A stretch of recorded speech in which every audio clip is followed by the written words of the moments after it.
Ya fue, nos preguntamos, ¿qué onda con...? ¿Qué pasa? ¿Cuánto equivale ¿Qué onda con...? la cantidad de árboles que haría falta para combatir la combustión de un auto que quita oxígeno?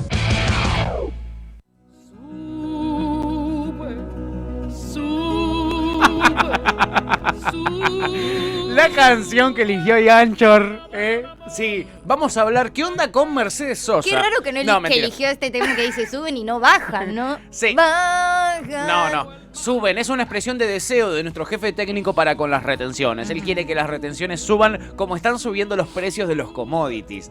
Así de artista es nuestro jefe técnico, que miren la interpretación que hace.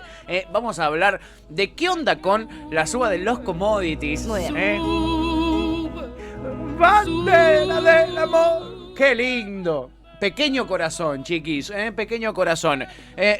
Sí, están subiendo los precios de los commodities. Vamos a hablar de eso. Vamos a hablar de qué son los commodities. Bueno. Vamos a hablar de retenciones también, Bueno. amiga. Vamos a hablar del ¿Cuánto trigo. tiempo que tenemos? De la soja. Vamos a hablar también de qué más podemos hablar para estirarlo lo más posible, ¿no? A partir de ahora arranca el momento del qué onda con el precio de las commodities y qué onda con las retenciones que el gobierno tiene quickie de aplicar. Bueno. La suba de retenciones. En fin, el mundo, chiquis, se habrán dado cuenta, si no, se los contamos nosotros aquí, viene un poquito de sobresalto en sobresalto, digamos todo, ¿no? No sé a qué te referís. Seamos sinceros, no todo está bien. Tenemos cosas positivas como que Alberto terminó el patriarcado, el viernes arranca la guerra contra la inflación.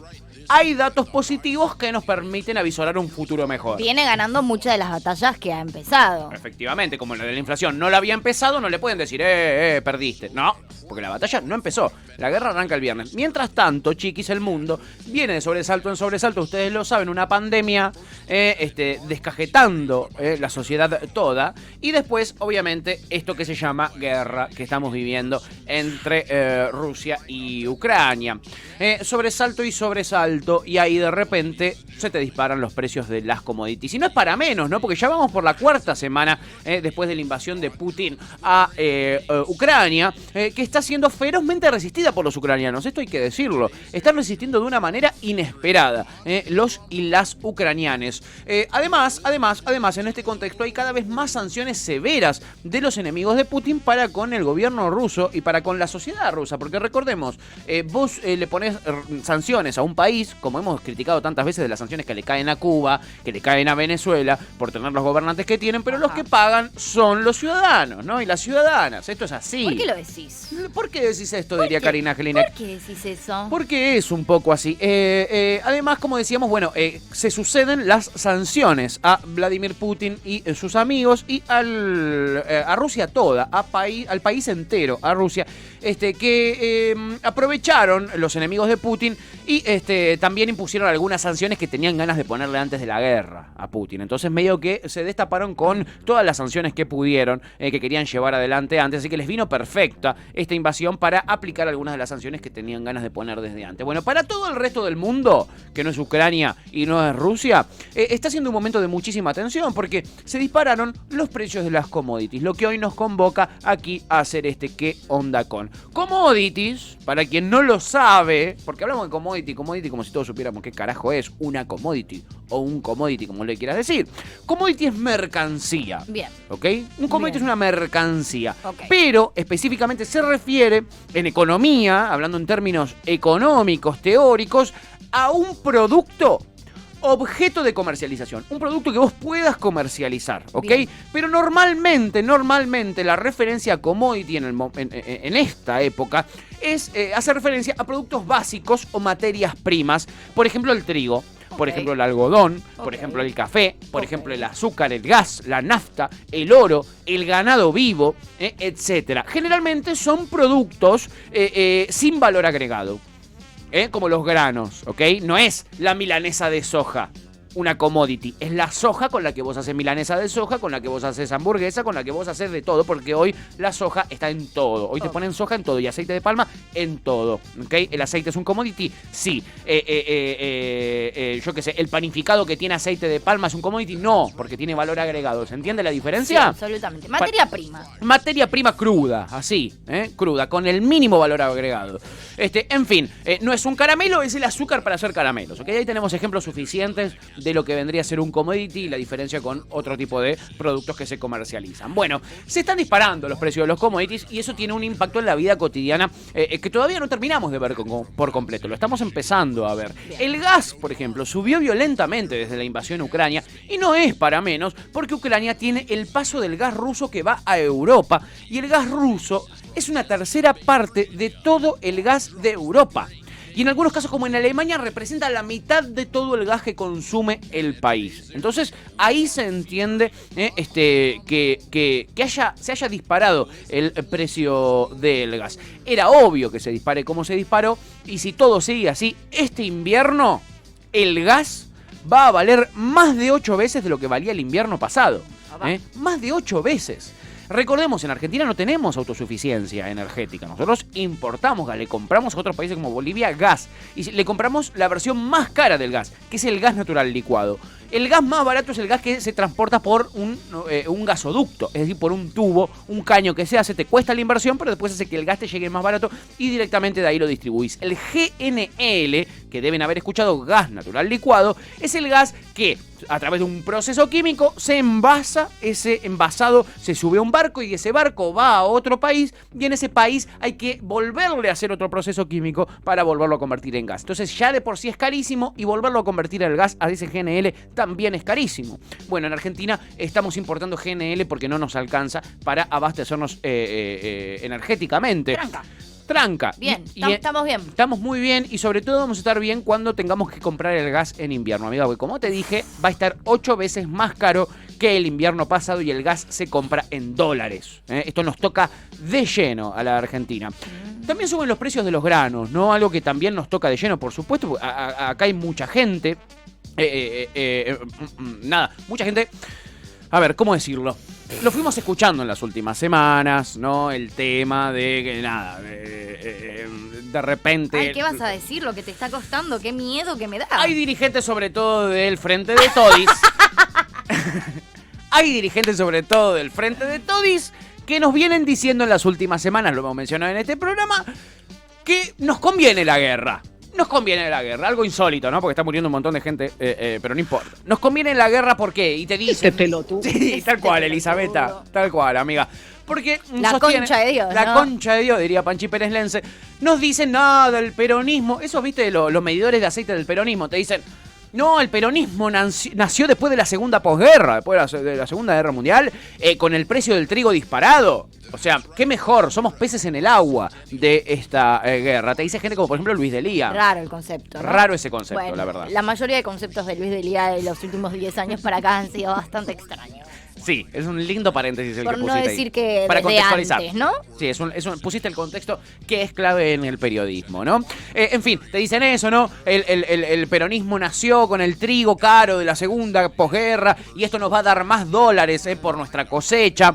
Recordemos que nuestro país no es uno de los productores de granos más importantes que tiene el mundo. ¿Se acuerdan que decíamos éramos el supermercado del mundo? Nos decía Macri, mentira. Bueno, no necesariamente, le digo a Luis Delía, a todos estos dirigentes que nos vienen diciendo que nos va a venir bárbaro la guerra, no necesariamente nos va a llegar a todos el beneficio de esos dólares adicionales que nos lleguen por el salto de los precios de las commodities que exporta Argentina. No necesariamente nos va a llegar eso a todos. ¿Por qué? Porque, por ejemplo, el año pasado, quizá ustedes no se dieron cuenta, lo más probable, fue un año récord en exportaciones en la Argentina. El año pasado fue un año récord en exportaciones y también fue récord en crecimiento. Crecimos 10%, como se dice, crecer a tasas chinas. Así creció la economía argentina. Fue un año donde los ingresos no mejoraron, chiquis, o mejoraron sus ingresos en comparación. ¿Ustedes vieron todo este crecimiento a tasas chinas? ¿Lo sentimos en la calle? Obvio, ¿cómo que no? Sí. ¿No me ves? Sí, ¿No me ves enriquecida? Yo te veo, no más se la ve de flaca, abajo ¿o no? para abajo, tiene... Te veo más flaquita, amiga. ¿O no? Sí, y te veo toda llena de cadenas de oro que te las sacás para hacer el programa para no denunciar a la gente, yo ¿no? me enriquecí a precio chino. ¿Cómo a es? tasas chinas. A Te precio enriqueciste a tasas chinas. Justo los precios chinos son re baratos, pero las tasas son altas. Bueno, ¿ves? Las Me tasas enriquecí son a altas. tasa china. En fin, nada, ninguno de nosotros vimos que nuestros ingresos mejoraran a pesar de que fue un año récord en exportaciones. O sea que no necesariamente la suba de precios de los granos se ven reflejadas en el bolsillo de la gente. Los que venden granos son poquitos. Los que tenemos que comer y llegar a fin de mes somos muchísimos más. No se vio en la calle, no se recuperaron los ingresos, no se movió la economía informal, que es un 50% de nuestro PBI. Sí crecieron algunos sectores formales, como la industria o la construcción, que venían de caer por la pandemia muchísimo. Y también por el gobierno de Mauricio Macri, que fue otro tipo de pandemia, ¿no? Hashtag digamos todo. Sí. Bueno, desde principios de este año, el trigo aumentó más del 60%. Más del 60% aumentó el trigo. Más madera. Es una banda. Vale más...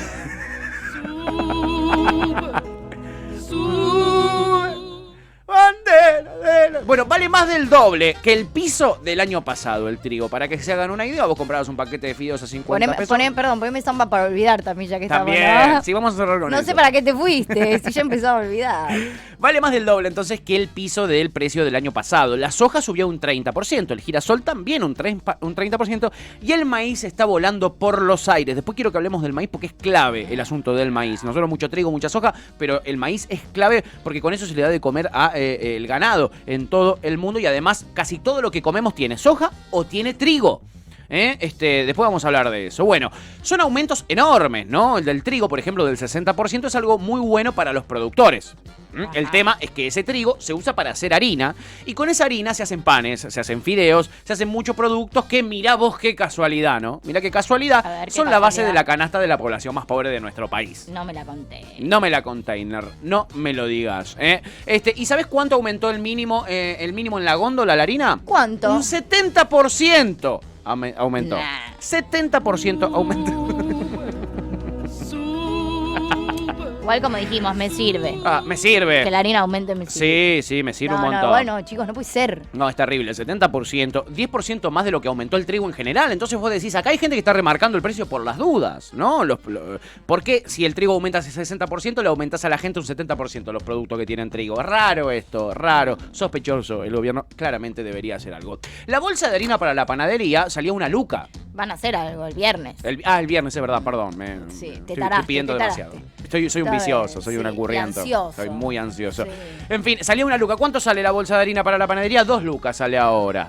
2 lucas, si no te la bajan la bolsa de harina en la panadería. Tevi Chacho, justo, que debería estar conduciendo todas las tormentas juntas, hizo varias notas al respecto y habló con diferentes panaderos sobre este tema. El gobierno dice que con el fideicomiso que anunció Roberto Feletti, el secretario de Comercio, va a evitar que aumente más. Pero la verdad es que lo que está pasando ahora es que la harina sube mientras tanto. O sea, mientras arman el fideicomiso, 70% nos aumentó el precio de los harinados en la Argentina. Acá Topo propone que agreguemos a la playlist Vuela, Vuela. ¡Oh! No me hace falta equipaje. Sí, es muy buena esa, es muy buena.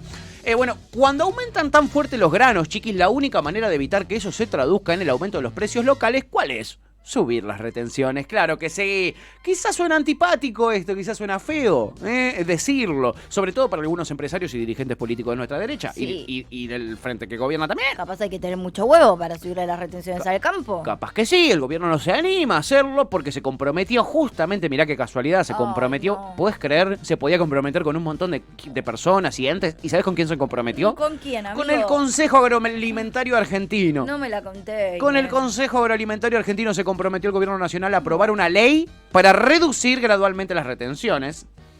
Así llega Julián Domínguez a ser el ministro de Agricultura, prometiéndoles una ley para bajar las retenciones sobre lo que se exporta. Bueno, hermano, el que puede, puede. El que puede, puede. Se cague de y el que no hambre. está ahí, ¿no? Llegando a fin de mes. Pero ¿cuál es la función que tienen las retenciones? No llegando a fin de mes. No llegando en este caso. ¿Cuál es la función que tienen las retenciones? Esto es importante porque se habla mucho de retenciones. ¿Para qué sirven las retenciones? Bueno, ¿Para tiene qué? una doble función las retenciones. Por un lado, que el Estado se quede con una parte de la renta o de la ganancia extraordinaria que van a tener esta gente que vende trigo afuera. Sí. Se quede con una partecita, no te digo toda, solo con algo de esta ganancia extraordinaria que tienen los productores de granos y de cereales por este boom del precio por la guerra, este boom de las commodities. Es algo excepcional, no pasa todos los años, entonces van a tener ganancias extraordinarias. ¿Y por qué el Estado tiene que quedarse con un poquitito de esa ganancia especial? ¿Por qué el Estado tiene que ganarse? ¿Por qué? Y porque el Estado va a tener que pagar 8 veces más el gas, amigos. El gas que llega a la casa de todos, 8 veces más que el invierno pasado. Y porque el Estado también va a tener que comprar los fideos un 70% más caros por los 40 y pico % de pobre que tiene nuestro país para que puedan comer. Buen año para tener estufa a gas. Es muy buena. Sí, total. Electricidad a tope, chiquis, este año.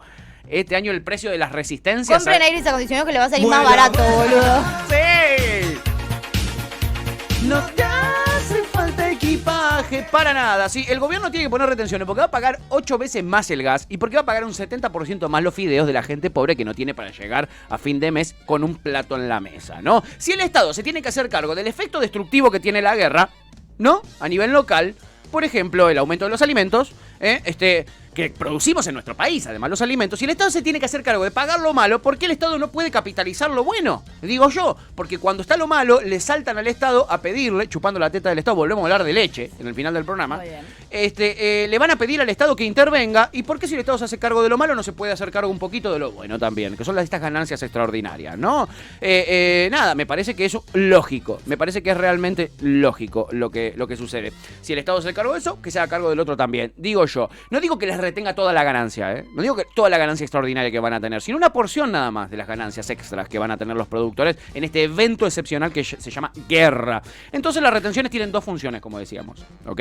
Dos funciones. Por un lado, como dijimos, recaudar gastos extraordinarios, para gastos extraordinarios que va a tener el gobierno, como los producidos por la guerra, pero por otro lado sirve para contener el aumento de los precios locales, que es fundamental, porque si a un tipo vos le decís que algo que vende a 100 pesos acá en Argentina, afuera lo puede vender a 200, ¿qué va a querer hacer ese tipo? Va a querer vender a 200 afuera, es lógico, no lo culpamos, es lógico, así funciona el capitalismo. Entonces, o nos la aguantamos, tenemos dos opciones, o nos la aguantamos y que aumente de 100 a 200 en el mercado local los precios de todo, que se dupliquen los precios o que se multipliquen por 8 como el gas, o le vamos a tener que decir a este tipo que por un tiempo nada más, por un tiempo, va a ganar menos por venderlo afuera, para que acá se pueda seguir vendiendo a un precio en el que estaba, ¿no? Digo, no estamos diciendo que el productor no aproveche las ganancias extraordinarias, que gane un poquitito menos de lo que esperaba ganar con estas ganancias extraordinarias, que le van a generar la guerra, recordemos. Estamos diciendo que siga aprovechando y gane más, pero no tanto, ¿no? No tanto porque acá tenemos un 40 y pico % de pobres en la Argentina. ¿Y por qué el gobierno se hace el boludo con este tema? Y porque el flamante ministro de Agricultura, Julián Domínguez, no hace nada, claro, porque asumió para reconciliar al gobierno con el campo con la promesa de no subir las retenciones como bandera, como decíamos hace un ratito. Pero acá hay otro actor importante. ¿Cuál es el actor importante? El Fondo Monetario Internacional. El fondo nos va a decir, vos tenés que recaudar lo más rápido posible para bajar el déficit, porque si no, no te doy un mango para pagar los vencimientos de deuda que tenés. Como pasó con Macri, ¿se acuerdan? Cuando pidió deuda Macri, el fondo le dijo, subime las retenciones. ¿Por qué? Para recaudar más. Pero ahora ya no tomamos decisiones económicas por nuestra propia cuenta, así que nos tenemos que acostumbrar a tener en cuenta al Fondo Monetario Internacional como una variable para tomar decisiones en materia económica. Ahora las toma el fondo. ¿Y cuál es el objetivo del fondo en países como el nuestro? ¿Que nos desarrollemos, que generemos industria, que crezcamos? No, para nada, chiquiturris. El fondo nace después de la guerra como un instrumento de los yanquis para disciplinar países y obligarlos a estar bajo su órbita y no bajo la órbita de países como Rusia, ya que estamos. El fondo quiere para la Argentina un modelo agroexportador, como siempre quiso, y generador de energía barata, que es lo que hoy hacemos. No quieren que le demos valor agregado al trigo, ¿se entiende? Quiere que lo vendamos así, crudito, a Europa. Europa agarre ese trigo, le dé valor agregado y nos lo vuelva a vender a nosotros. Eso es lo que quieren de países en desarrollo como el nuestro, no que nos desarrollemos para nada. Entonces, ¿qué alternativas nos va a dar el fondo con el tema retenciones? Y esto lo digo basándome en otras épocas de la Argentina, lo que hizo ya varias veces en nuestro país. Nos va a decir, bueno, está bien, no le aumentes los impuestos a nadie, baja el gasto. ¿Y qué significa bajar el gasto, chiquis? Significa el ajuste que nos prometieron que no iba a haber. Así que, nada, no estamos muy bien. Bueno, pero la guerra está paralizando todos los mercados mundiales de alimentos. Volvamos al tema commodities rapidito para hablar de otros detalles que vamos a tener que tener muy en cuenta. Porque cada vez vamos a sentir más de cerca la guerra, sobre todo en el súper, en el almacén. Rusia y Ucrania exportan el 12% de todas las calorías que se consumen en el mundo. El 12% de todas las calorías que consumen los humanos. Los dos países están entre los 5 mayores exportadores de aceites y de cereales del mundo, pero también de la comida para animales, que no es una boludez, el forraje, por lo que también va a aumentar el precio de la carne a nivel mundial. Acá la Chipi aporta, qué bello futuro. Qué bello futuro se nos viene, la verdad, es muy lindo y sereno. Rusia, como les dije en otra ocasión, hace un par de días, también es el mayor proveedor de fertilizantes del mundo y de ingredientes de los fertilizantes fertilizantes. Si querés comprar fertilizantes, el número 1 es Rusia. Si querés hacer vos tu propio fertilizante, le tenés que comprar los insumos a Rusia. Y sin esos fertilizantes, los granos, los cereales y las verduras van a ser menos productivos y van a ser, por lo tanto, más caros. Tenés un triple aumento ahí sobre ese tema. Y el maíz es un tema más importante que el trigo, para mí, perdonen que les diga, porque está en toda la comida, como la soja. Cualquier alimento tiene maíz o tiene jarabe de maíz de alta fructosa. Lo habrán visto si se dedican a leer la parte de atrás de los productos que compran en el súper. La mayoría va a decir, tiene alimento a base de maíz, o te va a decir jarabe de maíz de alta fructosa. Incluso la miel que vos compras en el supermercado no es miel, es jarabe de maíz de alta fructosa, con alimento a base de miel. Es muy importante para la industria alimentaria y la mayor parte del maíz de Rusia y de Ucrania se exportan desde la ciudad puerto ucraniana llamada Odessa, que está siendo bombardeada right now, en este preciso momento. Así que la semana que viene vamos a estar viendo todos los efectos más precisos de esta cuestión. Si la guerra dura mucho, peores serán las consecuencias y mayores serán las ganancias de los agroexportadores. Entonces, ¿cuál nos queda? Retenciones, retenciones. Es la única que nos quedan. Estoy esperando que esto esté subido a YouTube para que vengan todos los libertarios a bardear en la cajita de comentarios. Va a estar muy lindo.